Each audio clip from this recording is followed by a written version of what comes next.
အားလုံးမင်္ဂလာပါဒီနေ့မေလ1နေ့ကျွန်တော်တို့မှာအလုပ်ပိတ်ပါတယ်ဒီနေ့မှာတော့ကျွန်တော်တို့မှာမိုးရွာမှာပါပူချဲကတော့20ဒီဂရီရှိပါတယ်ဟိုးပုံမှာတိတ်နေရမ်းမဲနေပါပြီ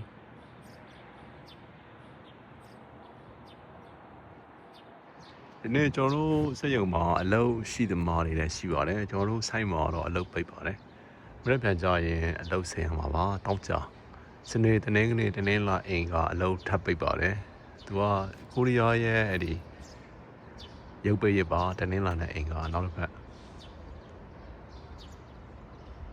ဟိုပါ7နာရီလောက်ဆိုရင်မိုးရွာမှာပါ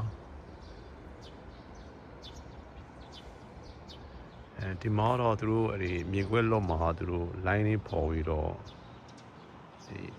ဦးလေးတယောက်စိုက်ပြူပြီးလှုပ်ထားပါတယ်ပြီးရင်ကျွန်တော်တို့အောက်ထပ်မှာနေတဲ့အဲ့ဒီကိုရီးယားတွေပေါ့နော်သူတို့မှာပင်လေးတွေစိုက်ထားပါတယ်ဟိုမှာပါဒီမြေခွဲမြေရတော့သူအလော့ပါကျဲကြီးပါပဲ7နာရီဆိုရင်မိုးရွာမှာပါဒီနေ့ပိတ်ရဆိုတော့မိုးရွာနဲ့အဆောင်ဝင်နေလို့ကောင်းပါပါဒီမှာကျွန်တော်တို့ရှေ့ကမြေ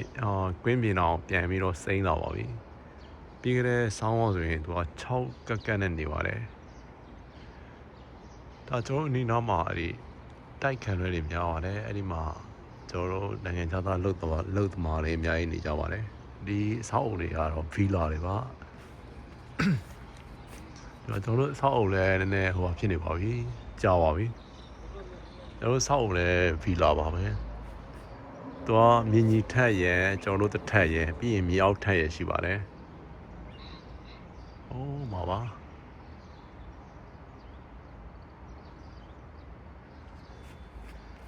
သူတို့ကိုရီးယားတွေကအဲ့ဒီစိုက်ပျိုးရေးတွေတော်တော်လုပ်ကြပါတယ်သူတို့နေအားရှိရင်ရှိတယ်လို့သူတို့စိုက်ထားကြပါတယ်ဟောပါဟောမှာကြောင်လေးတစ်ကောင်ဒီအိမ်ကကြောင်လေးတစ်ကောင်ကြည့်ပါအဲ့ဒီပါလေကွင်းမြေမှာ